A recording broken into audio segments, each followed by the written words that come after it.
Muy buenos días. El Tribunal de Justicia Administrativa del Estado de Guanajuato, a través del Instituto de la Justicia Administrativa, les da la más cordial bienvenida al segundo día del ciclo virtual de conferencias internacionales, el cual se desarrolla con el objetivo de analizar la importancia de la impartición de justicia administrativa de manera digital. Este día agradecemos la presencia de nuestra conferencista, doctora Isabel Morón Pendas, juez de lo contencioso administrativo de Huelva, España, la magistrada y los magistrados del tribunal, de la directora del Instituto de la Justicia Administrativa, de los servidores públicos de esta institución, de los jueces administrativos municipales de nuestro estado, así como de los litigantes y público en general que nos sigue a través de Internet. Bienvenidos todos. Escuchemos a continuación el mensaje de bienvenida del magistrado Gerardo Arroyo Figueroa, presidente del Tribunal de Justicia Administrativa del Estado de Guanajuato. Gracias, buenos días a todos. Continuando con este ciclo virtual de conferencias internacionales organizado pues por el Tribunal de Justicia Administrativa del Estado de Guanajuato a través del Instituto de Justicia Administrativa de este órgano jurisdiccional. Nos complace hoy y damos nuestro total beneplácito a la presencia, al acompañamiento que tenemos de una amiga del tribunal como lo es la doctora Isabel Morón Pendas, la doctora que es juez de lo contencioso administrativo de Huelva, España, quien nos acompaña el día de hoy con una ponencia intitulada Los retos de la era digital en la administración de la justicia. Un tema de suyo contemporáneo, interesante, y que seguramente nos aportará sus conocimientos, su experiencia que generosamente la doctora comparte hoy con todos nosotros. Agradecemos su presencia, le damos la más cordial bienvenida en este enlace virtual. Estamos ciertos de que tendrá un desarrollo fructífero para todos nosotros en la transmisión del conocimiento y en la promoción y difusión de la justicia administrativa, de la justicia fiscal y sobre todo relacionada pues con el tema de innovación, con el tema de la tecnología en estas circunstancias que nos han tocado vivir, donde la justicia administrativa electrónica viene siendo ya no un futuro, sino una realidad cotidiana, necesaria e indispensable. Damos pues paso a esta conferencia agradeciendo a los compañeros, agradeciendo también a todos aquellos interesados en la materia, jueces administrativos municipales, investigadores, estudiantes, magistrados de otras entidades federativas que nos siguen a través de nuestras redes sociales, a través de nuestro Facebook. Agradecemos a todos su acompañamiento y muchas gracias, doctora, por tu presencia. Muchas gracias a todos. Se hace de su conocimiento que al final de la conferencia tendremos un espacio de preguntas y respuestas, por lo cual podrán formular las mismas en el apartado de comentarios de la transmisión. Ahora, demos paso al inicio de la segunda conferencia del presente ciclo, denominada Los retos de la era digital en la administración de justicia, a cargo de la doctora Isabel Morón Pendas, de quien me permitiré leer una síntesis curricular. Es licenciada en Derecho por la Universidad de Sevilla, Facultad de Ciencias Sociales y Jurídicas de Huelva. Se encuentra cursando estudios de doctorado en la Universidad de Huelva, programa oficial en Ciencias Jurídicas. Es miembro honorario de la Academia de Estudios de Derecho Procesal de Santa Cruz de la Sierra, Bolivia. Miembro senior de la Federación Interamericana de Abogados, desde el 2 de julio de 2018. Dentro de sus publicaciones podemos resaltar la sentencia de conformidad en el proceso penal, la argumentación jurídica en los fallos jurisprudenciales, fuentes o remedios, y los desafíos del ciberespacio, ciberseguridad, cibercrimen y minería de datos. Dentro de su carrera profesional, ingresó en la carrera judicial por oposición tras superar el curso en la escuela judicial por acuerdo del Consejo General del Poder Judicial de 2001. Primer destino como juez de primera instancia e instrucción número 1 de Carmona, 2002-2005. Segundo destino como juez de primera instancia e instrucción número 2 de Moguer, 2005-2007. Ascenso a la categoría de magistrado por Real Decreto 1356-2007 de 11 de octubre. Primer destino como magistrado juzgado de primera instancia de Algeciras, 2007-2009. Juez decano de Algeciras, 2008-2009. Miembro de la Sala de Gobierno del Tribunal Superior de Justicia de Andalucía, 2004-2007. Destino actual, magistrado juez de lo contencioso administrativo número 2 de Huelva, España, desde mayo de 2009. Isabel Morón Pendas, bienvenida. Buenos días para ustedes, buenas tardes en España. Muchísimas gracias por la amabilísima acogida, como siempre, de ese Tribunal de Justicia Administrativa y del Instituto de Justicia de la Escuela Judicial, le llamo yo, de ese tribunal. Muchísimas gracias en la persona, que quiero dar especialmente en la persona del presidente, Gerardo Arroyo Figueroa, y de la directora de la escuela, doña Miriam Ramírez Sevilla, y es como siempre un placer, aunque no sea de forma directa, estar ahí en Guanajuato, en esa ciudad que tanto queremos, en ese tribunal que ya es un poco nuestro, porque ya es mucho tiempo de relación con el tribunal, y además tenemos la casa llena de pequeños detalles de Guanajuato que nos hacen recordarlo constantemente. No hay rincón que no haya alguna cosita, que nos encanta traernos siempre de allí, y la verdad queremos mucho a esa ciudad, queremos mucho a México, pero especialmente a Guanajuato la llevamos un poquito en el corazón, y al Tribunal de Justicia, claro, es mi campo, y especialmente agradecida por poder compartir con ustedes algunas reflexiones que en el día de hoy toca la justicia digital, los retos de la digitalización de la justicia o de la era digital en el ámbito de la administración de justicia. Pues bien, yo me gustaría empezar diciendo que para mí Zoom era un medio absolutamente desconocido, nunca se me hubiera ocurrido que yo me iba a manejar en estos campos de la informática, que siempre he sido bastante reacia, porque será por la edad, no me resultaban fáciles. Sin embargo, desde que empezó esta crisis, pues ya he viajado casi virtualmente por medio mundo, impartiendo conferencias a través de Zoom, y ya estoy empezando a familiarizarme con el sistema. Lo que quiero es poner de manifiesto un poco cómo ha sido el procedimiento, más bien, más o menos, en España, del proceso de digitalización y la especial incidencia que ha tenido el tema de la crisis que estamos viviendo, desgraciadamente, en todo el mundo, en el avance en la materia. Porque de todas las crisis, si algún beneficio hay que sacar de esta, precisamente van a ser los avances y la experiencia, a veces un poco atropellada, pero siempre de las experiencias se aprende. Pues bien, ya el profesor Ferrer, que también ha compartido el tribunal en ocasiones con ustedes, en el año 2013, hablando del ciberespacio, refería a una frase que siempre me ha quedado marcada, y cuando escribí sobre ciberseguridad comenzaba siempre con ella, que dice: las posibilidades tecnológicas son hoy casi ilimitadas, al menos desconocemos sus límites. La creación de un espacio nuevo y virtual inimaginable hace pocas épocas o hace pocas décadas, en el que transita todo tipo de información, desde nuestros datos personales más sensibles hasta todo género de operaciones comerciales, supone una auténtica revolución tecnológica. Pues bien, a estas palabras hay que añadir hoy la idea de que el modelo mismo de sociedad, las propias estructuras de los estados, se ven hoy muy afectados por esta imparable revolución que supone todo lo relativo al ciberespacio. La reciente crisis sanitaria que se ha manifestado a nivel mundial ha puesto de relieve la extraordinaria utilidad de las nuevas tecnologías y, sobre todo, la imperiosa necesidad de potenciar su empleo en todos los ámbitos de la vida. El confinamiento, la necesidad de mantener la distancia social, que han sido impuestos prácticamente a nivel mundial,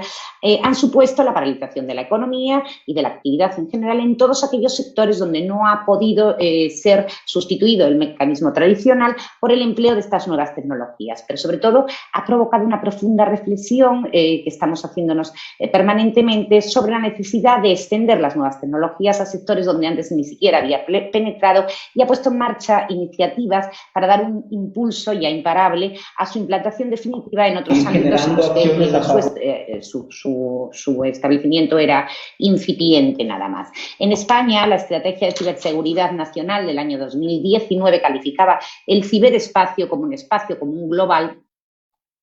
caracterizado por su apertura funcional y por su dinamismo, nada más característico del ciberespacio y de las nuevas tecnologías que el dinamismo. Y se plantea como un escenario que presenta innumerables posibilidades de futuro, pero al mismo tiempo plantea serios desafíos a la seguridad, que en materia, su aplicación a la justicia se hace especialmente preocupante el tema de la seguridad. Pues entre las oportunidades que proporciona el nuevo espacio en esta estrategia de ciberseguridad del año 19 se destacaba la posibilidad de la conectividad universal, el libre el libre flujo de información, de ideas, de servicios y el consiguiente estímulo del emprendimiento y del progreso socioeconómico, poniendo de manifiesto que el verdadero potencial transformador de la revolución digital está aún por descubrir y sus implicaciones, que trascienden a lo meramente tecnológico, se adentran en la conformación misma de los modelos de sociedad, las relaciones sociales e incluso, como ya veremos, de la ética. Frente a ello, sin embargo, el ciberespacio, como cara B, se presenta como campo de batalla en el que la información, la privacidad de los datos son activos de importantísimo valor y son especialmente vulnerables y difíciles de proteger precisamente por esa conectividad universal y por la actual dependencia absoluta de los sistemas y de las redes. En el ámbito de la Unión Europea, la estrategia de 2019, para el periodo 2019-2023, sobre la justicia en red europea, llega a decir que, en particular, la inteligencia artificial, la tecnología en cadena de bloques podrían tener un efecto positivo en la justicia en red, aumentando, entre otras, la eficiencia y la fiabilidad, y que deben tenerse en cuenta los riesgos y los desafíos que plantean los cambios que se nos vienen de futuro y la utilización de estas tecnologías, en especial en lo relativo a la ética y a la protección de los datos. Pues lo mismo que en otros ámbitos, la revolución digital ha llegado a la justicia y ha llegado para quedarse. La tecnología se viene implantando paulatinamente en los últimos años en la administración de justicia y los retos de futuro rozan incluso la ciencia ficción, porque desde la aparición inicial de potentes motores de búsqueda, de resoluciones judiciales que facilitan extraordinariamente, y ya nos hemos acostumbrado y incorporado a nuestra rutina cotidiana, facilitan extraordinariamente la labor de los operadores jurídicos, de los jueces, los abogados y todo operador jurídico, incluso de los estudiosos del derecho, hasta la actual incorporación de las tecnologías de la información y la comunicación, prácticamente acabada en el caso de las comunicaciones con profesionales en el ámbito de la justicia, pasando por la implantación del expediente electrónico hasta las futuras promesas de aplicación de los últimos avances que hay en materia de inteligencia artificial para el asesoramiento legal, incluso como ciertas experiencias llevadas a cabo ya en países como China o como Estonia, de aparición de jueces virtuales. En el momento aquí nos preocupa bastante. Por lo que se refiere a España, el proceso de digitalización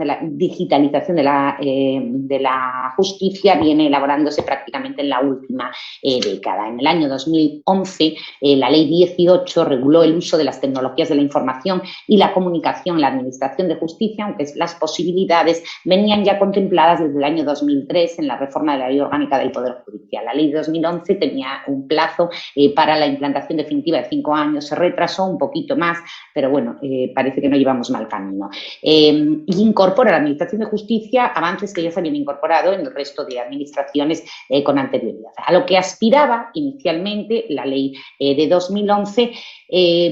era, sin más, a salvar la distancia geográfica, reduciendo los desplazamientos, con ello rebajando los costes del proceso, los tiempos de tramitación y eliminando el soporte tradicional de las actuaciones judiciales y de las actuaciones de todo tipo, también en vía administrativa, como veremos, el papel, eliminando el papel y sustituyéndolo por la documentación electrónica. Pero ahora, y en especial a la vista de las circunstancias que ha puesto de manifiesto la pandemia mundial, ya no se habla de la digitalización de la justicia, que era el objetivo hasta hace unos meses, sino incluso de la justicia en línea, que es prácticamente, hemos percibido que es una necesidad. La cuestión es si estamos o no preparados para los retos que ello plantea. En un primer momento, la digitalización de los juzgados pasó por la implantación de los sistemas de gestión digital de los procesos, que favoreció extraordinariamente la actuación de las oficinas judiciales, de los funcionarios, aunque esos sistemas de gestión en España, particularmente por la peculiar organización territorial de nuestro Estado, que se divide en 17 comunidades autónomas y las cuales en su mayoría, algunas otras no y siguen en manos del Ministerio de Justicia, asumen la función que el Tribunal Constitucional Español ha llamado la administración de la Administración de Justicia, esto es la gestión de los medios materiales y los medios personales de la Administración de Justicia, de tal manera que en cada una de las comunidades autónomas se han implantado, con los costes que ello supone, diferentes sistemas de gestión procesal que además no reunían inicialmente la característica de la interoperabilidad tan esencial en este tipo de materias. Y inicialmente esos sistemas de gestión procesal simplemente favorecían la tramitación al proporcionar modelos de actuaciones judiciales, de actuaciones procesales, y permitían el almacenamiento informático de las actuaciones judiciales relativas a un mismo procedimiento judicial sin llegar a constituir un verdadero expediente judicial. En cualquier caso, en un principio, y todavía ocurre en otras jurisdicciones distintas de la administrativa, sobrevivía el papel. Ya digo que sigue sobreviviendo, todos los escritos se presentaban en formato papel, las comunicaciones se remitían por el mismo modo y por correo ordinario, o sea, se remitían del mismo modo en papel y por correo ordinario, las resoluciones eran firmadas físicamente. De hecho, aún en los casos en los que el papel presentado era digitalizado por los funcionarios para la incorporación al sistema de gestión digital, se continuaban almacenando los documentos a modo de expedientes tradicionales en soporte papel. Esto en los juzgados de lo contencioso en los últimos 3 años ha desaparecido, únicamente quedará, en mi caso, de mi juzgado, procedimientos declarativos pueden quedar 4 o 5 vivos y en formato papel. Ejecuciones antiguas siguen en la parte que estaba ya avanzada, sigue en formato papel, pero el resto de actuaciones está plenamente digitalizada y no es necesario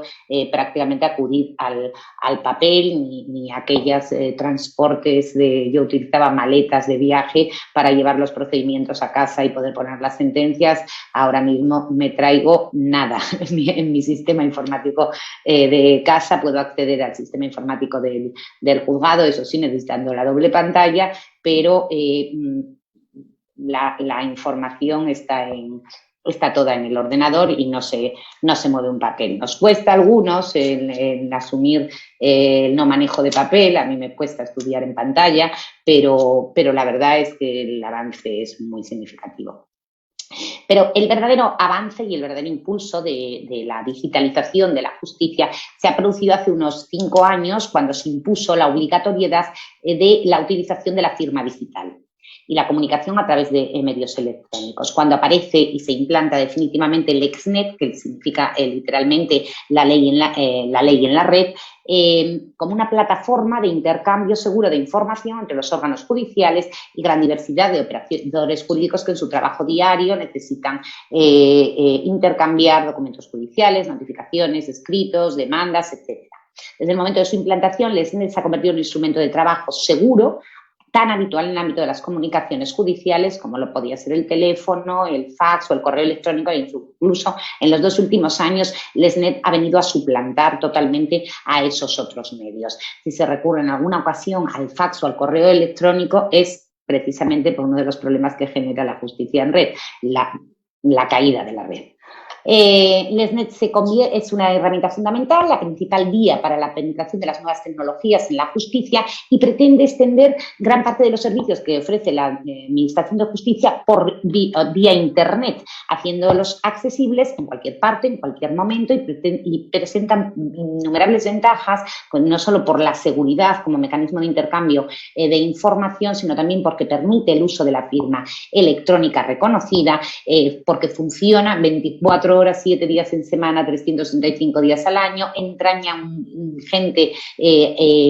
ahorro de papel y de espacio físico. Uno de los principales problemas que plantea la arquitectura de los juzgados hasta planteaba era la cuestión de los archivos. Este problema ha desaparecido. Cierto que hay que volcar la información que tenemos que se genera constantemente en servidores especialmente dotados de medidas de seguridad, pero los edificios judiciales están quedando prácticamente y quedarán en el futuro liberados del papel tradicional. Permite también la inmediatez de las comunicaciones con la perfecta constancia del contenido de lo comunicado, de la fecha, de la hora, etc. Por otro lado, hay que tener en cuenta que el ámbito de la justicia administrativa, como ya he adelantado antes, es donde mayor implantación ha tenido hasta ahora todo el sistema de comunicaciones electrónicas, la implantación del expediente electrónico, hasta el punto que prácticamente hoy ha desaparecido el soporte papel, y con la crisis sanitaria, los juzgados de lo contencioso no estamos teniendo prácticamente ningún problema para la celebración de las vistas, que en ocasiones sustituimos por procedimientos de tramitación escrita cuando no es necesaria la práctica de prueba, y en otras ocasiones se utiliza un sistema similar a Zoom, específico de nuestra comunidad autónoma, para la celebración de las vistas online. Hará una semana tuve la oportunidad también vía online de reproducir un juicio completo con los alumnos del máster de la abogacía que se celebra en la Universidad de Huelva, y los que optaron por la jurisdicción administrativa. Pues tuve el honor de presidir el tribunal que celebró la experiencia, que era un juicio auténticamente completo, con todo tipo de pruebas, no hubo ningún problema y se desarrolló perfectamente. En la práctica habitual de los juzgados lo que estamos haciendo es todas las alegaciones y conclusiones vía escrito, y solamente los actos de prueba, interrogatorios de parte, testigos o las periciales cuando resulta necesario, básicamente porque los sistemas de videoconferencia fallan muchísimo ahora, y porque este sistema nuevo que se nos acaba de implantar tampoco es especialmente ágil de momento. Están implementándolo y suponemos que en breve tiempo permitirá la celebración de todas las actuaciones. Pues bien, la facilidad de esta mayor facilidad de la justicia administrativa para asumir todos estos cambios, esta digitalización, deriva precisamente del hecho de que una de las partes en el proceso siempre es una administración pública, es autonómica, local, institucional o estatal. Y estas administraciones o estos entes vienen todos ellos obligados con anterioridad a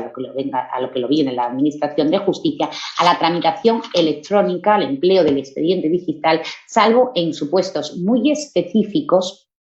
en los que el trato es directo con los particulares, personas físicas, a los que no se impone el deber de comunicación electrónica con la Administración, y solo la posibilidad de hacerlo así a modo de derecho, o de optar en realidad por el empleo de medios telemáticos en sus relaciones con la Administración. Así, cuando lo actuado en el procedimiento administrativo previo accede a un juzgado por vía de recurso contencioso administrativo para su revisión, lo que hace de ella es un expediente digital. Salvo muy limitados supuestos en que los particulares se relacionan directamente con juzgados y tribunales, lo que solo ocurre en el ámbito de la jurisdicción contenciosa administrativa cuando se trata de impugnaciones de la denegación del beneficio de justicia gratuita, o cuando quien ejercita la pretensión es un funcionario público por hechos relacionados específicamente con el ejercicio de estas funciones públicas, y normalmente, además, en la mayoría de los casos, en vez de optar por la autorrepresentación, suelen otorgarla a letrado y particular, o un letrado de los sindicatos correspondientes. Pues bien, en el orden contencioso administrativo pesa sobre todo los operadores jurídicos que asumen la defensa y la representación de las partes la obligación de la comunicación electrónica con la Administración de Justicia, bueno, igual que con el resto de las administraciones. Las comunicaciones son desde un primer momento con los juzgados por vía telemática, suprimiendo completamente el formato papel. Se presentan los escritos de iniciación, del mismo modo se producen todas y cada una de las actuaciones judiciales, se suprime toda documentación comunicación o archivo en soporte tradicional sustituido por el soporte digital. Las ventajas del sistema son extraordinarias, se ahorra el tiempo de una mesa corta, la duración de los procesos de una manera que en la práctica se pueden eliminarse años de tramitación. Si antes un procedimiento podía durar aproximadamente 2 años, ahora los tiempos son exactamente los que la ley marca al respecto de los plazos procesales y no se extienden más de 3 meses en el mejor de los casos. Porque la tradicional ralentización de los procesos judiciales, en contra de lo que se pensaba, que se creía que refería a la longitud de los plazos procesales marcados por las leyes o a la lentitud de los propios juzgados por la acumulación de asuntos, que existe, por supuesto, pero salvando esas cuestiones, la principal razón de la ralentización de los procedimientos judiciales radicaba en la necesidad de acudir al correo ordinario, de la utilización del papel. El correo ordinario daba problemas en cuanto que había que remitir la comunicación, esperar la llegada. Cuando la llegada era negativa, o sea, fallaba la comunicación, valorar si era ausencia, inexistencia de ese domicilio, cambio de domicilio, volver a cursar, así hasta finalizar en ocasiones con las comunicaciones edictales. Podían pasar muchos meses, aún sin un abandono del expediente, que en ocasiones por la acumulación de trabajo había expedientes que, además de todo ello, quedaban bastante abandonados. Esto se ha solventado, las comunicaciones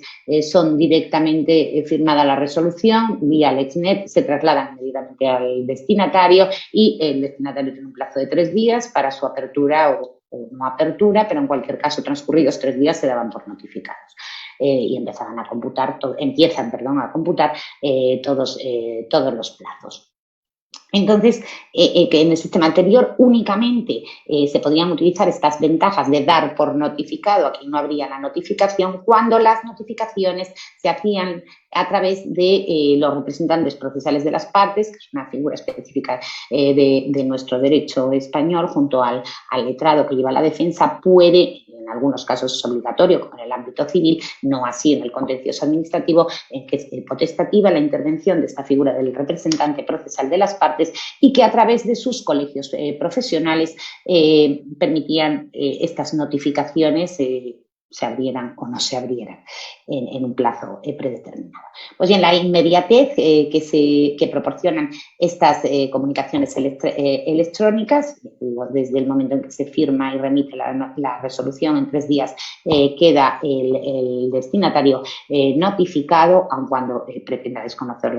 la notificación, ha acortado de una forma extraordinaria los tiempos del proceso. En segundo lugar, estos sistemas proporcionan seguridad en las comunicaciones. Toda la comunicación se cursa a través de medios electrónicos y permite de este modo la constancia plena de su contenido, máxime cuando toda la documentación va acompañada de la firma electrónica que incorpora, y en ese caso el documento incorpora el llamado código seguro de verificación que permite el cotejo con el original y asegura la procedencia del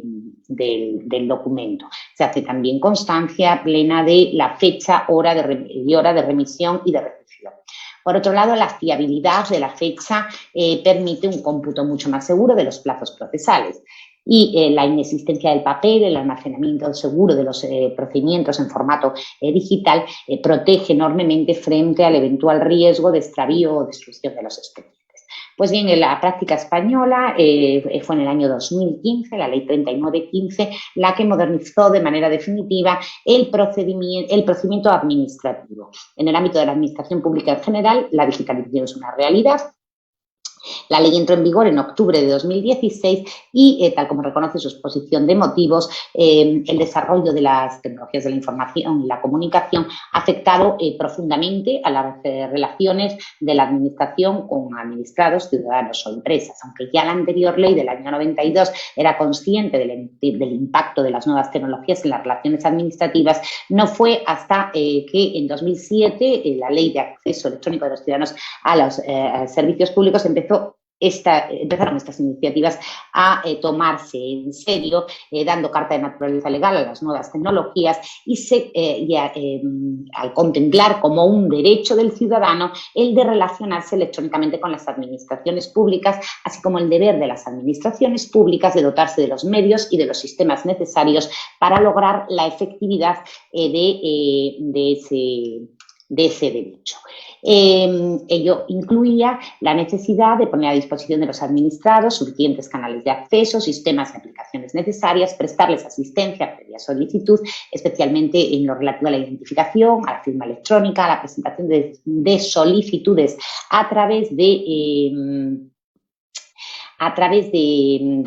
registro electrónico general de cada administración y para la obtención de copias auténticas a todos aquellos sujetos que no están obligados por la ley, como ya veremos, a relacionarse electrónicamente con las administraciones. Y en especial con ello también se garantizan las finalidades de la normativa en materia de transparencia y acceso a la información. En cualquier caso, se habilita también para las personas que no tuvieran bien medios, bien conocimientos para utilizar sistemas electrónicos, pero que voluntariamente quisieran acceder a esta vía de comunicación con las administraciones, la posibilidad de que las gestiones les sean en las oficinas de asistencia en esta materia realizadas por un funcionario especialmente habilitado para estos efectos ante el que se deben identificar, otorgar su consentimiento y dejando la constancia de esta actuación, y sería el funcionario quien en su nombre presentara los correspondientes documentos.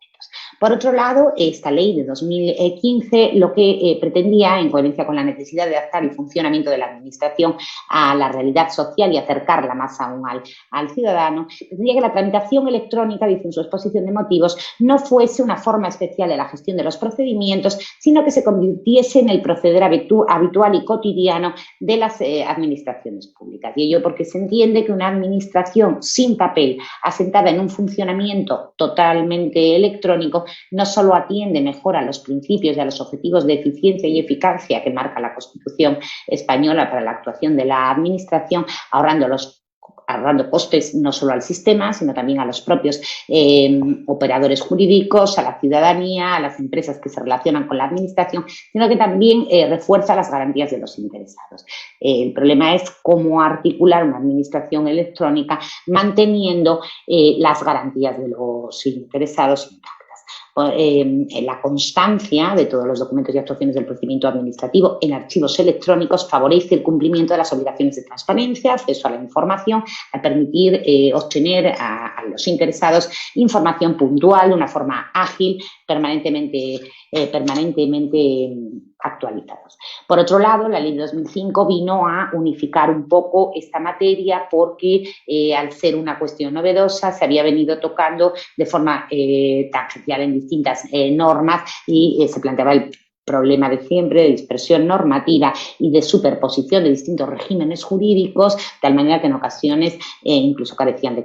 coherencia y eran contradictorios entre sí. Así que se unificó la regulación en cumplimiento del también principio constitucional de la seguridad jurídica.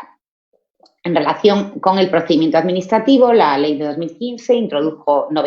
serie de novedades que enunciaré someramente y que ahora mismo están plenamente implantadas. En materia de derechos de las personas en sus relaciones con las administraciones públicas, estableció el derecho a comunicarse a través del punto general de acceso electrónico con la administración, el ser asistido en el uso de medios electrónicos en sus relaciones con las administraciones públicas, el derecho a la obtención y empleo de los medios de identificación y de firma electrónica, el derecho a la protección de datos de carácter personal y en particular a la seguridad y a la confidencialidad de los datos obrantes en ficheros, sistemas y administraciones y aplicaciones de las administraciones públicas. Por otro lado, el derecho y obligación, se estableció el derecho y obligación, según los casos, de relacionarse con las administraciones públicas. Es un derecho exclusivamente para las personas físicas, como norma general, y salvo que estén dentro del grupo de especialmente obligados, que pueden optar para relacionarse con las administraciones públicas en sus comunicaciones para el ejercicio de sus derechos y obligaciones por medios electrónicos o por medios tradicionales en soporte papel, y asimismo pueden modificar en cualquier momento el medio elegido. Y sin embargo, frente a ello están obligados a relacionarse electrónicamente con las administraciones públicas para cualquier trámite del procedimiento administrativo, tanto las personas jurídicas y entes sin personalidad como aquellos que ejercen siendo personas físicas incluso, ejercen una actividad profesional sujeta a colegiación obligatoria, que se incluyen a los abogados, los representantes procesales de las partes, en todo caso a los notarios y registradores de la propiedad, para cuantos actos y trámites se refieran a su actividad profesional. También a los que sean representantes de un interesado que venga obligado a relacionarse por vía electrónica, y a los empleados de las administraciones públicas para los trámites y actuaciones que realicen con las propias administraciones por razón de esa condición de empleado público. Se contempla además la posibilidad de que la vía reglamentaria, la propia administración, establezca la obligación de comunicarse electrónicamente con ella para determinados tipos de procedimientos y determinados colectivos de personas que sea por su capacidad económica, técnica, la dedicación profesional o por cualquier otro motivo justificado, tengan acceso y disponibilidad a los medios electrónicos necesarios. Se trata, como se ve, de ir poco a poco implantando cada vez más la obligatoriedad de la comunicación electrónica con la administración. En materia de representación, se introducen nuevas formas para acreditarla a través de la ley de 2015 ante la administración, tanto el apoderamiento a pudacta, que ya se utilizaba en los juzgados, pero no en la administración, mediante una comparecencia, bien sea presencial o bien vía electrónica, a través de unos modelos normalizados que se publican en la página de cada una de las administraciones, o bien incluso mediante la acreditación de estar inscrita esa representación en un registro electrónico de apoderamientos que cada administración pública debe de tener disponible. En cualquier caso, por la anterior crisis, ya no sanitaria, sino económica, en el año 2012, se contempló la posibilidad de que las administraciones territoriales utilizaran o aprovecharan los recursos de la Administración General del Estado, utilizando sus archivos o sus registros para este tipo de cuestiones, ahorrando así costos derivados de la duplicidad, porque en definitiva,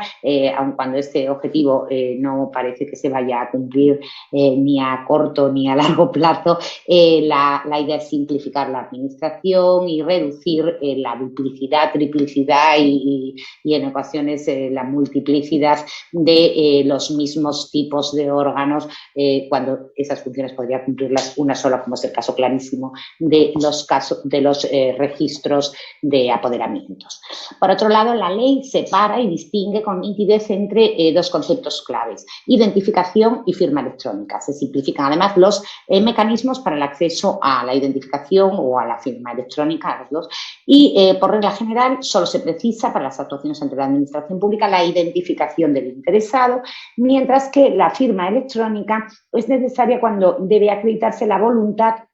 y el consentimiento del interesado, sea para formular solicitudes, presentar declaraciones o comunicaciones responsables, interposición de recursos, desistimiento de acciones y renuncia de derechos. Se establecen los sistemas de identificación admisibles para el cumplimiento por las administraciones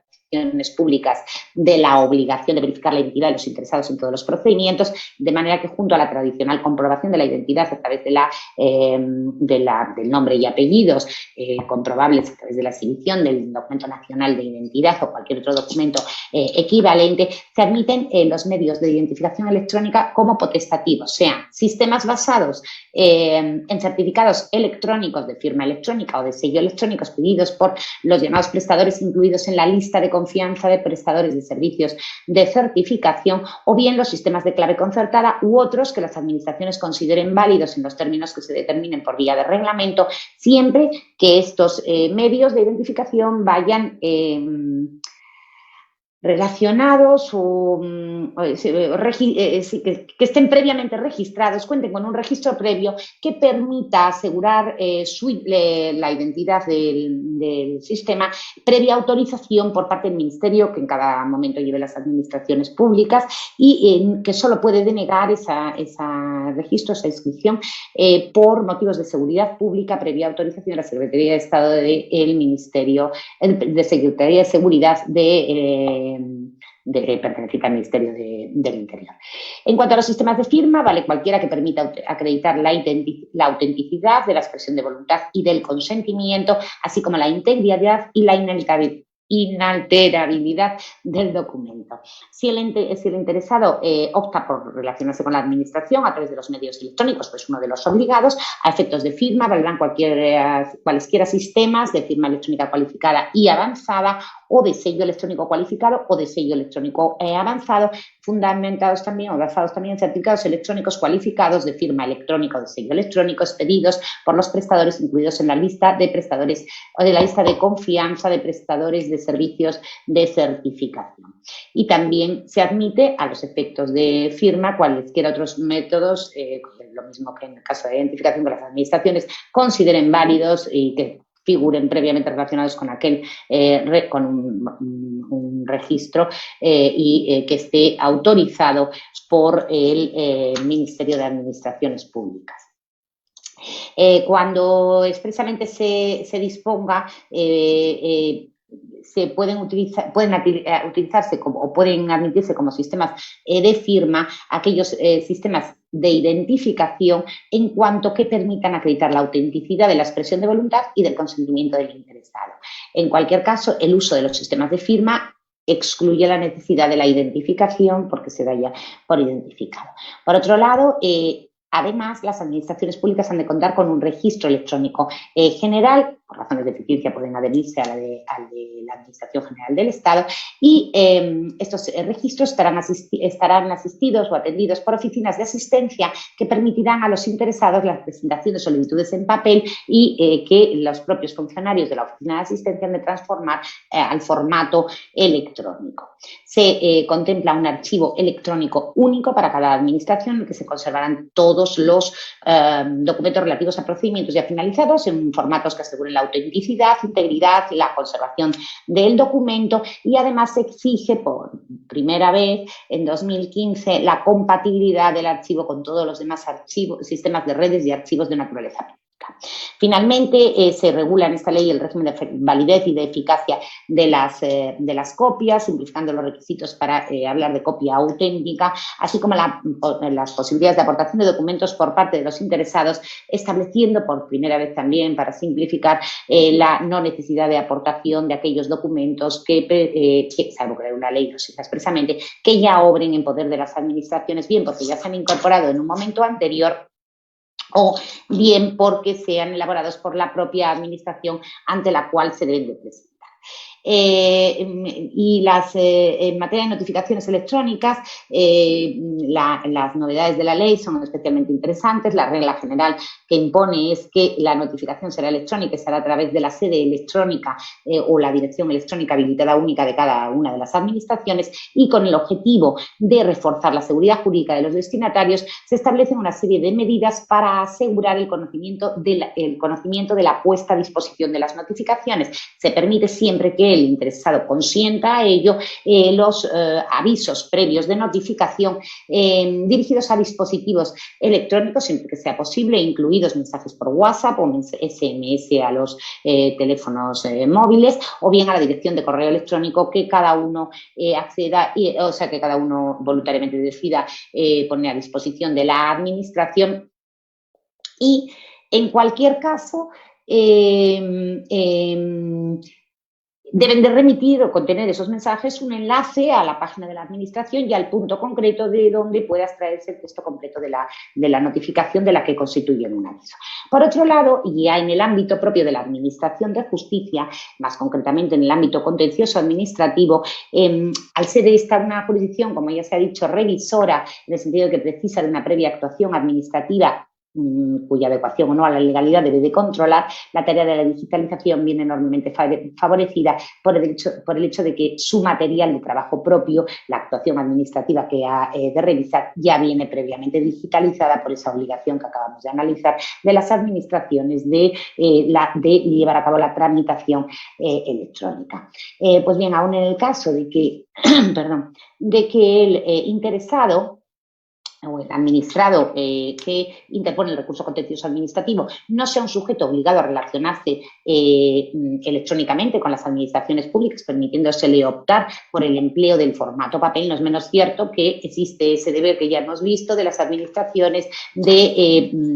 digitalizar cualquier documento que se les presente en un formato distinto del formato digital y almacenarlo en el archivo electrónico, incorporándolo al expediente administrativo digital y, en definitiva, todos estos documentos digitalizados serán los que a la postre accederán a los juzgados y tribunales de justicia administrativa. Frente a otras jurisdicciones, la justicia administrativa lo tiene muchísimo más fácil y, de hecho, es el campo donde mayor implantación existe ahora mismo del expediente digital. En el ámbito de justicia propiamente, ya en el mes de abril, una vez declarado el estado de alarma, que se declara el 14 de marzo de 2020, y pues en el mes de abril el Real Decreto Ley sobre medidas procesales urgentes propone a los juzgados que durante los 3 meses, o sea, durante el periodo del confinamiento, que aquí, gracias a Dios, acabó a primeros de junio, y los 3 meses siguientes, lo que nos llevaría a principios de septiembre, realizaran preferentemente los juicios, las vistas y las comparecencias a través de la presencia telemática. Y la norma reconoce humildemente que no siempre es posible. Le añade que siempre que ello sea posible, por tener a su disposición los medios necesarios, los medios técnicos necesarios para ello. Ya he comentado antes, como en muchas ocasiones las videoconferencias vienen fallando y los sistemas que se están empezando a implantar para hacer realidad estas previsiones tampoco. En principio estamos en fase de ensayo, pero todo se andará, esperemos. Se trata de uno de los retos más importantes a los que se enfrenta la justicia española en los últimos años y va suponiendo un impulso definitivo de la digitalización definitiva. Por otro lado, la incorporación de los juzgados y tribunales a la era digital y a la tramitación telemática no es nueva. Esencialmente, la ley de 2011 vino a adaptar la normativa establecida para el resto de administraciones distintas de la Administración de Justicia, por sus peculiaridades propias, el expediente judicial electrónico, la interacción de juzgados y profesionales, abogados y representantes procesales de las partes, en la prestación, traslado escrito, recepción de notificaciones por vía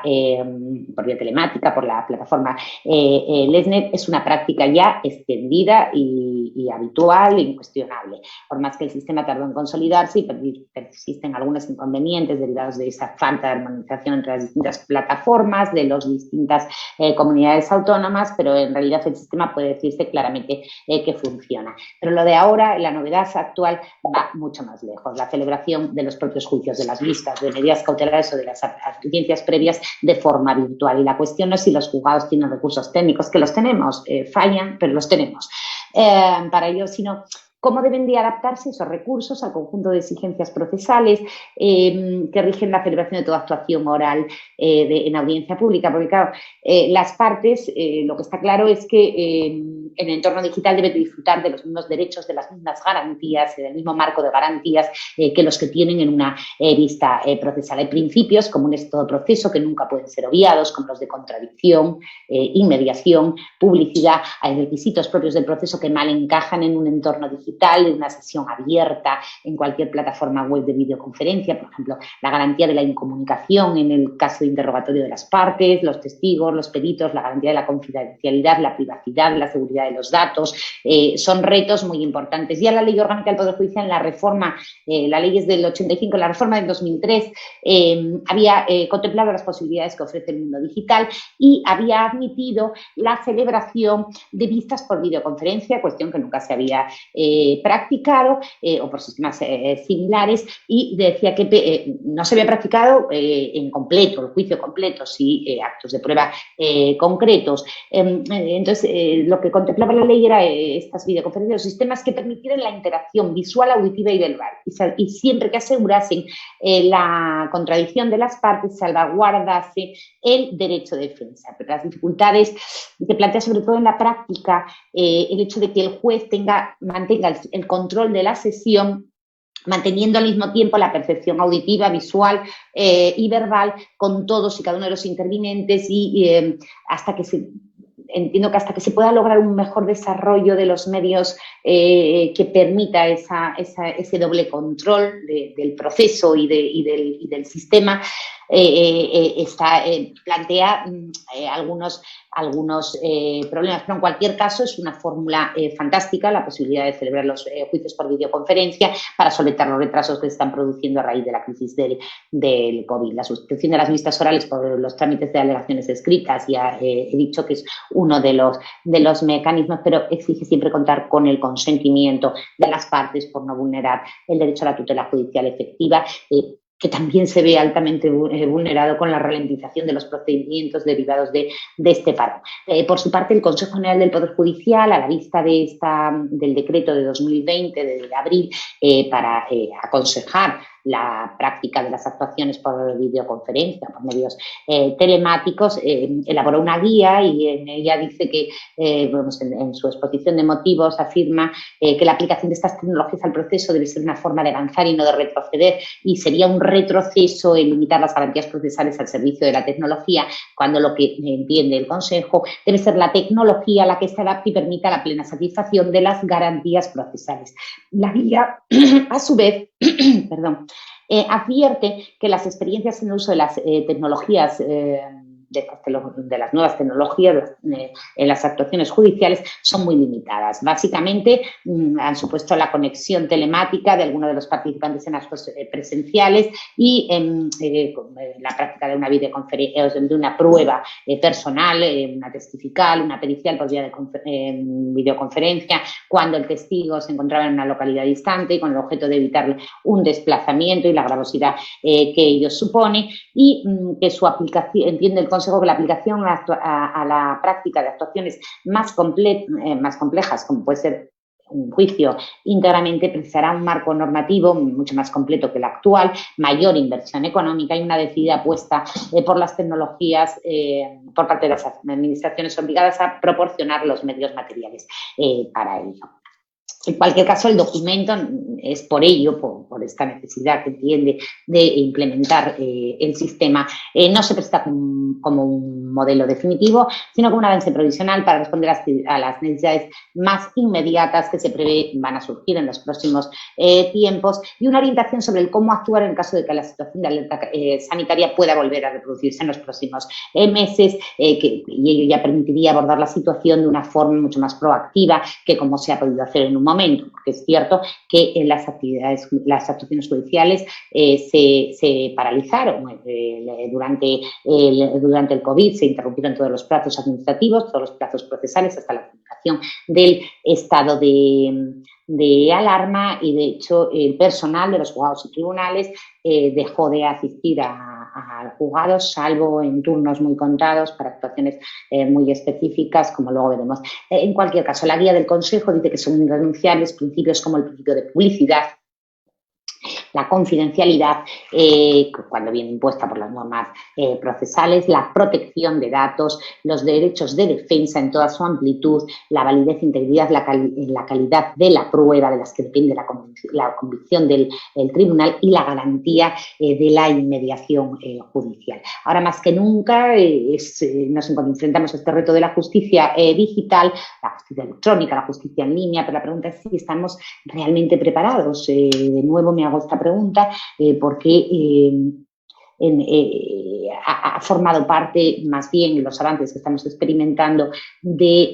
intentos imaginativos, soluciones imaginativas que hemos puesto en práctica los operadores jurídicos, que que la posibilidad de existencia de apoyatura legal se han utilizado y exprimido a tope los medios con los que contamos, pero sí es verdad que esta experiencia ha puesto en manifiesto cuáles son las necesidades más urgentes y en ello estamos en abordar los cambios que puede hacer. Durante el estado de alarma en España solo se transfieren las actuaciones urgentes, muchas en el ámbito de lo penal, lógicamente, los juzgados de guardia, algunas en el ámbito laboral, como las extinciones colectivas la resolución de conflictos derivados de extinciones colectivas de contratos de trabajo. En el ámbito contencioso administrativo, únicamente aquellas que afectaran al ejercicio de los derechos o la protección de los derechos fundamentales de las personas frente a la actuación de las administraciones públicas y todo lo relativo a las medidas cautelares, y han sido especialmente interesantes los supuestos de los internamientos involuntarios de enfermos de COVID-19 cuando se oponían al internamiento o al confinamiento. Se prevé que en el futuro, como consecuencia de las multas, las sanciones que se han impuesto por la ruptura del confinamiento y por el incumplimiento de todas las normas que se derivan del estado de alarma, se venga a los juzgados de lo contencioso administrativo, una vez se agote la vía administrativa previa, una avalancha de procedimientos que veremos a ver en qué queda la cosa. En cualquier caso, a pesar de esta falta de presencia personal, los jueces hemos seguido trabajando y hasta que a finales de abril se reaperturó el sistema del ESNET, no podíamos notificar las resoluciones que se dictaban, sino en las actuaciones urgentes en formato tradicional. Y, no obstante, con la reapertura de la plataforma del ESNET se han ido comunicando resoluciones y aunque los plazos estaban suspendidos, sí las partes optaban por atender a los requerimientos del juzgado en vez de aplazarlos para después de la finalización del estado de alarma. Los procedimientos han seguido su trámite como si no hubiera ocurrido nada por vía escrita, y con eso hemos paliado en parte los problemas que generaba que ha generado el parón que ha supuesto la declaración del estado de alarma. Pues bueno, la cuestión clave es si antes se hubiera previsto esta justicia en línea, entre comillas, quiero decir, porque hay experiencias en otros países, como luego diré, que realmente practican la justicia en línea, se hubiera podido paliar antes la situación, no hubiéramos tenido que paralizar la justicia. La cuestión es que si, desgraciadamente, en el futuro tenemos que vivir una situación igual, no tropecemos de nuevo con la misma piedra, que sería bastante inútil haber perdido este tiempo tan precioso en ello. Pues bueno, en materia de justicia en línea, son de destacar las experiencias que están llevando a cabo en Estados Unidos, singularmente en el ámbito mercantil, pero últimamente, en el año 2020, como consecuencia de nuevas experiencias, al mes de junio, en un tribunal de Michigan dedicado a este tipo de asuntos, por juicios de audio y en ocasiones solamente a través de un sistema por call y por juicio y de audio y vídeo por vía Skype, se han celebrado con éxito hasta 6.500 procedimientos por infracciones en materia de tráfico, lo cual parece muy, muy alentador. En todo caso, lo que, bueno, en España también a la luz del COVID se han implementado los sistemas informáticos, se han ofrecido, se dice, hasta 4.000 equipos para teletrabajo de aquellos funcionarios que presentaban más problemas de vulnerabilidad frente a la enfermedad y más dificultades para abandonar el confinamiento, que pueden trabajar vía VPN o por otros sistemas fuera de su casa. Pero al margen de la reciente crisis y en orden a la digitalización de la justicia, es cierto que se ha avanzado extraordinariamente. Ya se utiliza de forma totalmente habitual, única, como mecanismo de presentación de escritos la plataforma LESNET. Cuando se reaperturó en el estado de alarma se aprovecharon sus potencialidades y gracias a ella la paralización no ha podido no ser tan grave, por lo menos hablo de la parte de justicia que conozco. Luego las actuaciones judiciales conservadas en soporte electrónico es una frecuencia absoluta. El acta escrita se ha sustituido por las grabaciones, que una vez realizadas las grabaciones de los actos judiciales, de las vistas, quedan incorporadas plenamente al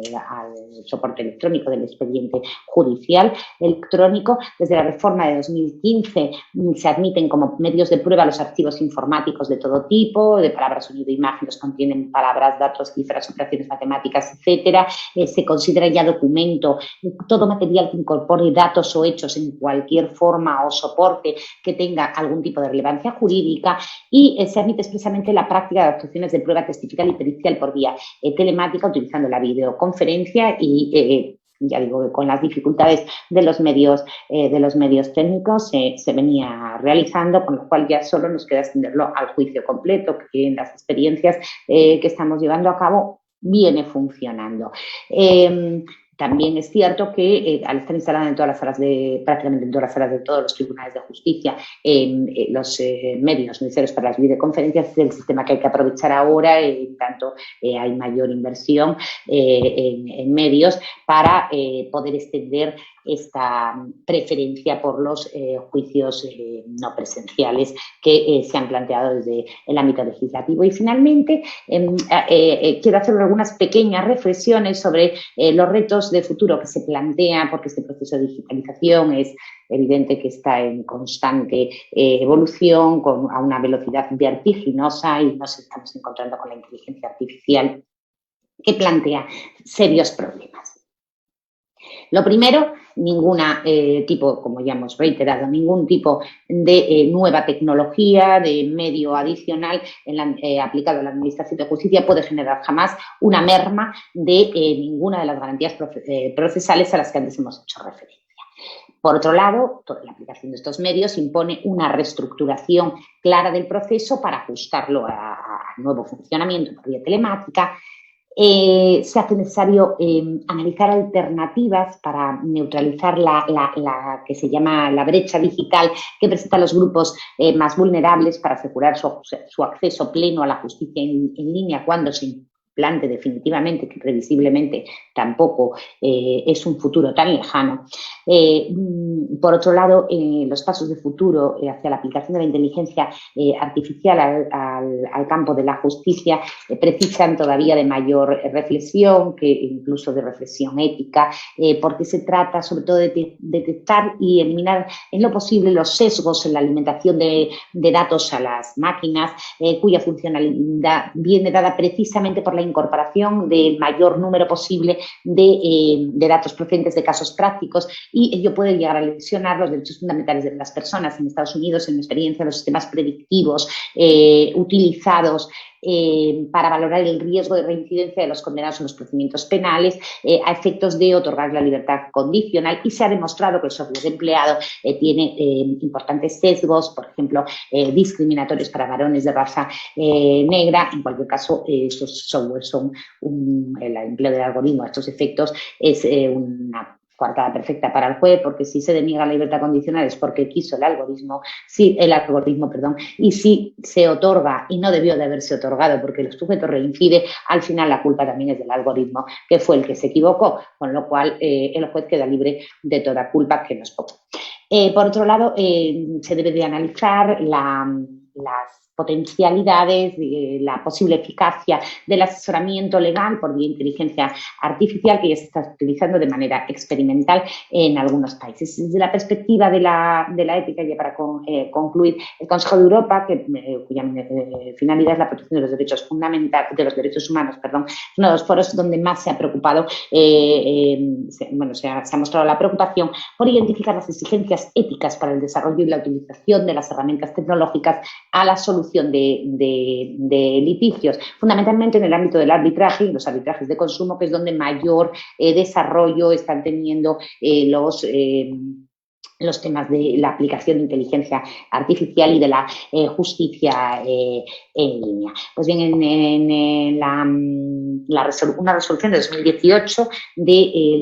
sobre acceso a la justicia en Internet, sobre las potencialidades y retos que planteó la necesidad de establecer salvaguardas o mecanismos de protección respecto al uso de las tecnologías de la información y la comunicación en la resolución de conflictos. Luego, en diciembre de 2018, también la Comisión Europea para la Eficiencia de la Justicia del Consejo de Europa adoptó la Carta Europea Ética sobre el uso de inteligencia artificial en el sistema o en los sistemas judiciales, y constituye esta carta una de las referencias más actuales para la evaluación de las implicaciones éticas en el uso del uso de la tecnología en el ámbito de la justicia, y su fin es proporcionar una serie de marcos, un marco con una serie de principios que han de guiar a los responsables políticos, legisladores y profesionales operadores jurídicos que se enfrenten al desarrollo de la inteligencia artificial en los procesos nacionales, procesos judiciales nacionales. Y entre los 5 grandes principios que se proclaman es el del respeto a los derechos fundamentales, no discriminación, el de calidad y seguridad, transparencia, imparcialidad y equidad, y por último el sometimiento de la tecnología al control del usuario, y en todo caso la prevención contra los sesgos a los que ya he hecho referencia, que pueden ser fuentes importantes de discriminaciones, o contra un uso inadecuado de los datos que podría llevar a mitigar la garantía de la independencia judicial, y son las preocupaciones básicas. El Comité Económico y Social de la Unión Europea emite un informe sobre la revolución digital valorando las necesidades y los derechos de los ciudadanos. Dice que los sistemas automatizados, estos que pueden derivar de la inteligencia artificial, tienen que funcionar conforme al principio del control humano. Solo el ser humano puede tomar la decisión final y asume responsabilidades por ello. Y Francia es uno de los principales países uno de los únicos países que en Europa se ha ocupado de regular por ley, una ley de 2019 muy reciente, las implicaciones éticas de la utilización de la inteligencia artificial en la resolución de conflictos, de mediación o arbitraje, y establece expresamente la prohibición de que la decisión final en estos conflictos, aun cuando puedan utilizar en el ínter previo la inteligencia artificial, la decisión final debe tener por lo menos una última fase de presencia humana, que la máquina no puede resolver, el algoritmo no puede resolver, en la resolución tiene que intervenir una persona. Y prohíbe también el hecho de que los datos de identidad de magistrados y de jueces puedan ser reutilizados en orden a elaborar perfiles o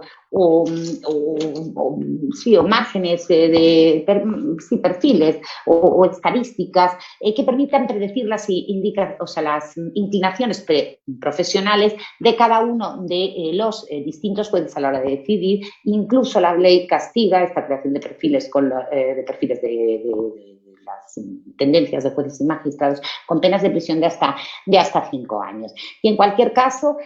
la investigación de todos estos campos debe de orientar a una nueva arquitectura de la administración de justicia en la que el uso de las nuevas tecnologías se traduzca en la tutela judicial efectiva, o la mejora de la tutela judicial efectiva, y en un mejor acceso a la justicia y en una proximidad mayor de la justicia con los ciudadanos. Y por esto creo que en tiempo doy por terminada mi conferencia. Muchísimas gracias por su atención y estoy abierta a las preguntas que me puedan formular. Agradecemos a la doctora Isabel Morón Pendas por sus valiosas aportaciones. Demos paso a la sesión de preguntas, doctora. La primera de ellas nos menciona: ¿se pueden realizar audiencias virtuales aunque no haya fundamento legal?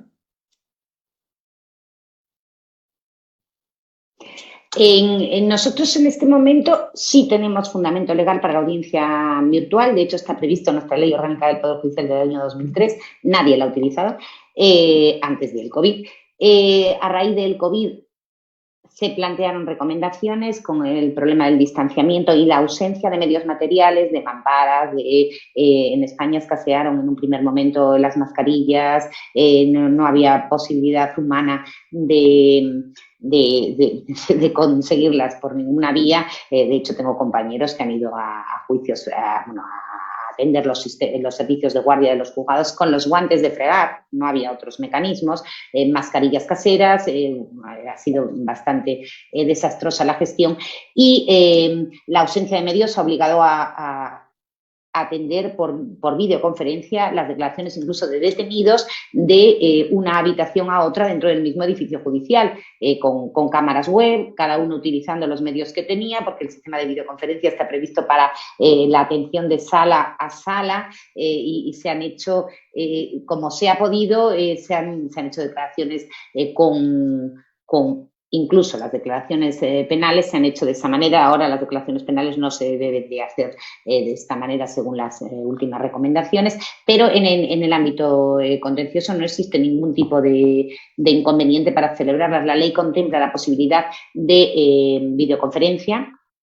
de practicar por videoconferencia cualquier prueba testifical, pericial, y de hecho se practican habitualmente cuando el testigo, el perito, se encuentra geográficamente distanciado o cuando por razones de enfermedad u otra el desplazamiento no resulta razonable, es excesivamente gravoso, se han practicado así. Ningún inconveniente existe ahora tampoco para que las conclusiones se puedan celebrar bien por escrito o bien vía Skype. Creo que no es necesario un fundamento legal específico, que nosotros, ya digo, lo tenemos, lo podemos practicar. Es cierto que el principio de inmediación es fundamental para la valoración de la prueba, es cierto que viéndole solo la cara al testigo se escapa mucho de lo que puede valorarse, que no es lo mismo, desde luego no es lo mismo. Pero la posibilidad, una vez que se prevé la posibilidad de la utilización de medios telemáticos en la celebración de las vistas por una videoconferencia para práctica de prueba, en realidad la vista no es más que la práctica de prueba, todo lo demás puede ser sustituido por la vía escrita. Entiendo que sí. Gracias, doctora. Siguiente pregunta. ¿Hay normativa europea sobre la justicia en línea y debido proceso en sistemas electrónicos? Sí, está incipiente. Existe tanto en el ámbito de Naciones Unidas como en el ámbito de la Unión Europea. En el ámbito de la Unión Europea, en el año 2016, se desarrolla en el año 2015 es la primera recomendación en materia de implementar el desarrollo de la justicia online, pero sobre todo, ya lo digo, en el campo de arbitral, de consumo, principalmente. En el año 2018 se aprueba la Carta de Derechos y existen varias recomendaciones de la Comisión, básicamente con la finalidad de la práctica de la prueba, las distintas recomendaciones, directivas sobre la interconexión entre los distintos órganos judiciales a efectos de traslado de pruebas y de práctica de pruebas cuando quien ha de declarar está en un Estado miembro distinto del Estado en el que se lleva a cabo el proceso. Está absolutamente regulada la posibilidad de la interacción por videoconferencia con personas situadas en otro Estado, y a raíz de la necesidad de establecer esta posibilidad del traslado de los elementos probatorios, se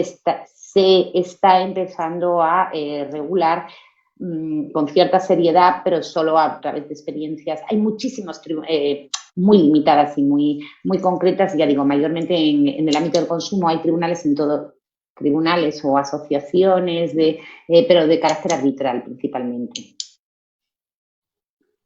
Gracias, doctora. Siguiente pregunta. Ante la justicia en línea, ¿qué hacer con las pruebas presenciales como la testimonial y la confesional? Ese es el mayor inconveniente que se plantea, es precisamente el de las pruebas personales, no ya solo porque se pierde la frescura de la presencia del juez, de la inmediación directa, que es muy diferente en la valoración. De hecho, si se valora incluso con la grabación, cuando uno llega a casa a poner la sentencia y ve la propia grabación que acaba de presenciar, no es lo mismo que el contacto directo con el testigo. Por eso rige la norma de que aquel juez que presencia las pruebas es el que sentencia. En vía de recurso es mucho más complicado valorar la prueba practicada por otro, aun cuando un vídeo es una película, viene perfectamente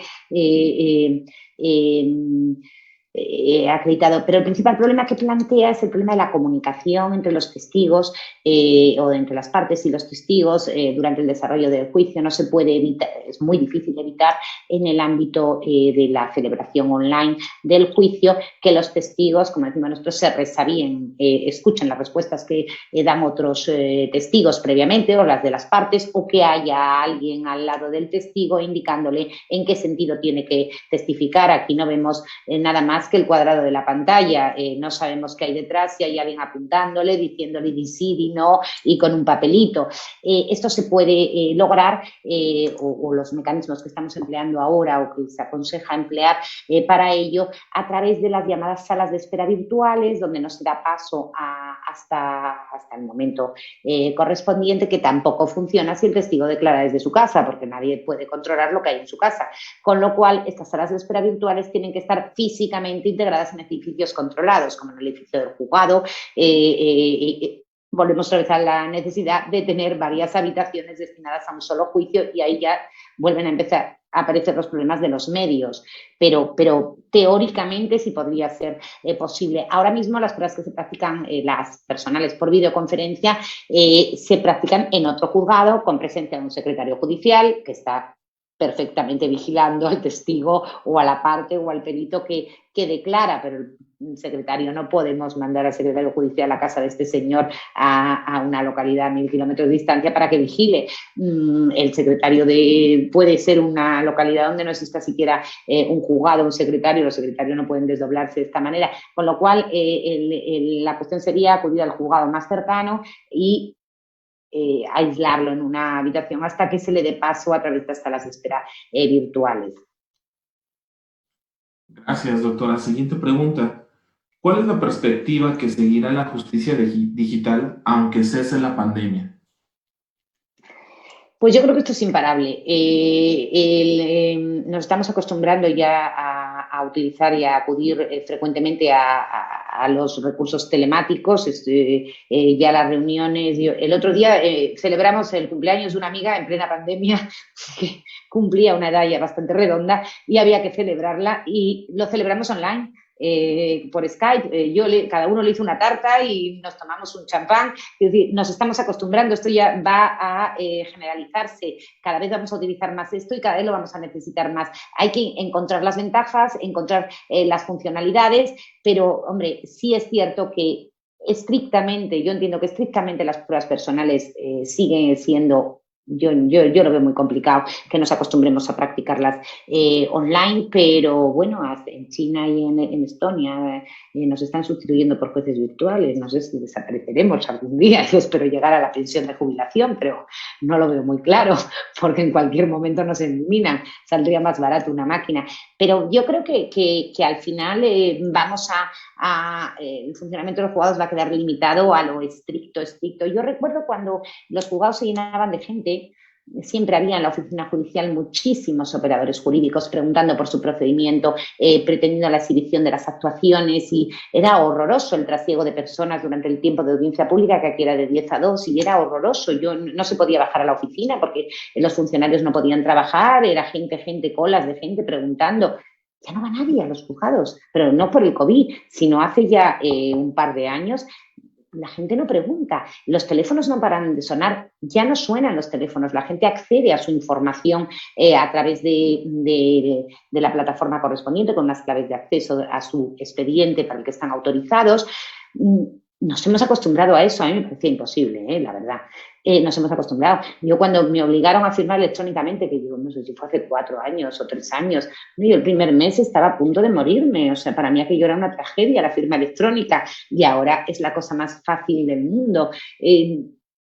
Nos acostumbramos a todo. Desgraciadamente el ser humano es muy adaptable, y yo creo que después de la pandemia se nos va a quedar el tic. Todavía nosotros ya hemos salido del confinamiento y seguimos, nos cuestan las relaciones, no nos gusta ya ir a sitios muy poblados. Durante un tiempo nos vamos a quedar todos con muchas ganas de hacer las cosas online lo más posible, y bueno, pues de la costumbre iremos girando. Hay muchísimas comparecencias en el ámbito del contencioso administrativo precisamente por ese carácter revisor, que no precisan en absoluto de pruebas. las pruebas vienen ya practicadas o no, por deficiencia de la parte, en el procedimiento administrativo previo, con lo cual muchas veces las vistas de los contenciosos administrativos, al menos aquí, se limitan a la reproducción de documentales, alegaciones y conclusiones. Todo eso no es necesario valorar pruebas personales y se puede hacer perfectamente a través de videoconferencia, siempre y cuando resulte cómodo por el tema de los medios. Los medios, claro, no se pueden utilizar cualesquiera plataformas, la seguridad es esencial en estas materias, no podemos consentir que un pirata incida de repente en medio de un juicio, que se caiga la red y el juicio pierde frescura si se repite. Ya está todo predeterminado, no sé. Pero vamos, yo creo que sí, que el futuro es la justicia online. Gracias, doctora. Siguiente pregunta y penúltima. ¿La digitalización ha permitido que la justicia sea pronta y expedita? Pues desde mi experiencia personal, de mi propio juzgado, hemos acelerado extraordinariamente la tramitación, extraordinariamente. Una vez que nos acostumbramos, es verdad que al principio cuesta, los funcionarios, especialmente, claro, entiendo que no por ser yo, pero mi juzgado es un buen destino para los funcionarios, es un juzgado muy cómodo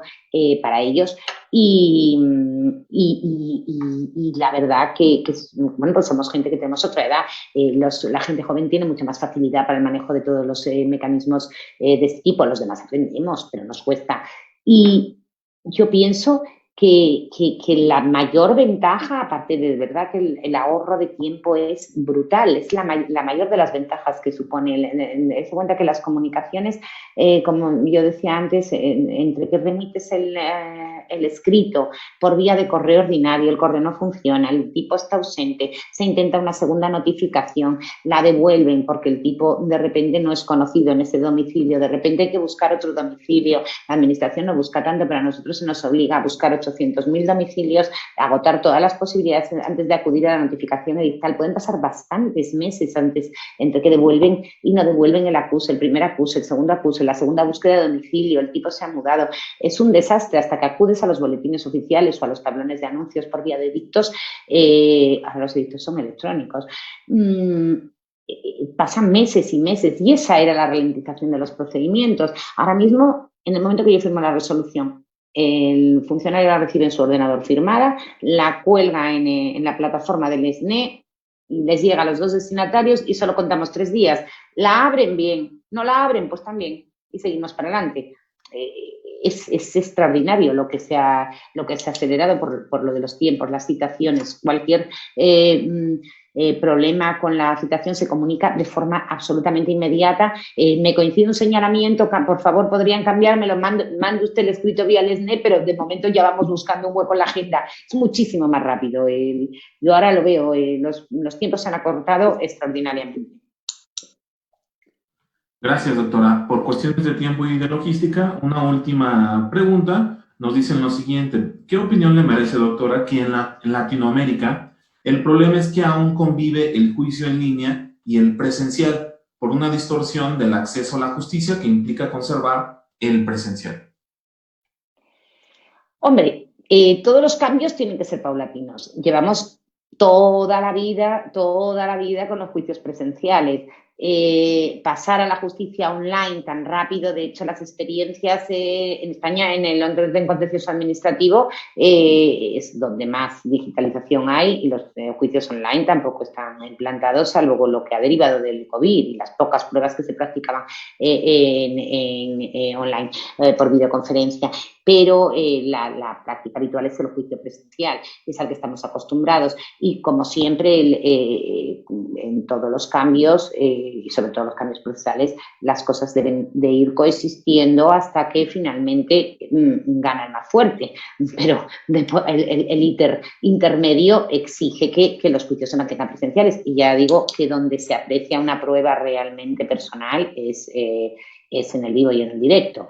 Pero es lo que hay, es hacia lo que nos dirigimos. En el ámbito penal en España de momento es muy complicado que se implante el juicio el juicio estrictamente online, porque las garantías tienen que ser brutales. Se está condenando a la persona sobre unas pruebas personales, en la mayoría de los casos hay pruebas personales practicadas a distancia, sin que el juez controle realmente nada más que el cuadradito que hay alrededor de cada uno y no lo complicado. El acusado tiene derecho a estar, que es el problema que plantea el confinamiento, el que el abogado y el acusado tienen que estar en comunicación permanente. En el ámbito penal es bastante más problemático, pero todo se andará. También pensamos que era imposible que en el ámbito penal pudieran llegarse a acuerdos al modelo más puro americano, porque nosotros no consideramos renunciable la acción penal y estamos plenamente instaurados en las conformidades penales, que yo no doy crédito y he escrito sobre ellas, pero no doy crédito que hayamos llegado a esto, porque la acción penal es renunciable. También pensábamos, y todos estudiamos societas del imperio non potes, ¿no? Y estamos instalados en la responsabilidad penal de las personas jurídicas. Que ya cualquier cosa puede llegar a pasar, pero en cualquier caso, ya digo, el futuro es el juicio online. Es la única forma de agilizar el retraso de la justicia, y como siempre se dice, la justicia lenta no es justicia. Y nos vamos a tener que acostumbrar. Muchas gracias, doctora. A continuación, cedo la voz al doctor Arturo Lara Martínez, magistrado de la Sala Especializada del Tribunal de Justicia Administrativa del Estado de Guanajuato. Gracias. Bueno, se me ha encomendado que dé un agradecimiento especial a doña Isabel Morón Pendaz, pues amiga del tribunal. Al menos yo recuerdo 2 ocasiones que presencialmente estuvo con nosotros en el tribunal, en la sede anterior, en el centro. Ahora tenemos un edificio nuevo, entonces queda pendiente, como lo dijo el señor presidente Gerardo Arroyo, pues la visita y conocimiento de las nuevas instalaciones. Me quedo con algo que nos dijo al iniciar la conferencia. Doña Isabel dijo que la variedad es infinita o de posibilidades en el uso de la tecnología. Y me he quedado sorprendido con bastantes explicaciones o ejemplos que nos ha dado, como la presentación en la Universidad de Huelva de un caso completo, lo cual de manera presencial sería muy complejo, estar cargando un expediente o cómo mostrarlo, en fin, o si fue por video, en fin, las audiencias remotas con peritos, lo cual facilita pues muchísimo el acceso a la justicia, la velocidad con la que se mueven ahora los juicios. Aquí mismo en Guanajuato tenemos juicios online completamente y por lo menos el 50% de nuestros casos ya son en línea, con lo que llamamos juicio en línea. Entonces creo yo que hacia allá es nuestra tendencia. Y le agradecemos muchísimo la experiencia que nos ha dado desde su perspectiva en el desarrollo de estos juicios contenciosos administrativos en Huelva, España. Y pues muchas gracias y ojalá que no sea la última ocasión que nos comparta su experiencia como siempre. Apreciado usted por acá en México. Ahora, escuchemos el mensaje final de la maestra Miriam Ramírez Sevilla, directora del Instituto de la Justicia Administrativa del Tribunal.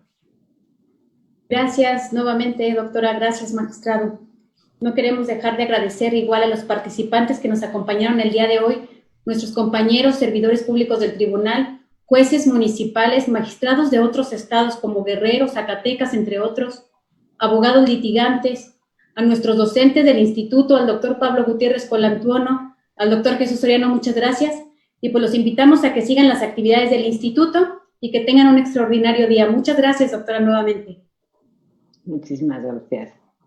Es así como damos por concluida la presente conferencia. La anterior conferencia y las subsecuentes las podrán visualizar en el canal oficial de YouTube del Tribunal. Los invitamos al último día del ciclo virtual de conferencias internacionales con la conferencia La Constitución como norma jurídica y el Poder Judicial, a cargo del doctor Eduardo Andrés Velandia Canosa, presidente de la Asociación Mundial de Justicia Constitucional, a desarrollarse el día de mañana a partir de las 13 horas tiempo de México, en la cuenta oficial de Facebook del Tribunal, @TJA Guanajuato. Al término del ciclo de conferencias, podrán solicitar su constancia en la liga registro.tjagto.gov.mx. Agradecemos a las 180 personas que estuvieron conectadas, mención especial a los magistrados y personal de los tribunales de justicia administrativa de Michoacán, Guerrero y Zacatecas, así como a los abogados y público en general de España y Bogotá, Colombia. Que tengan todos ustedes muy buena tarde.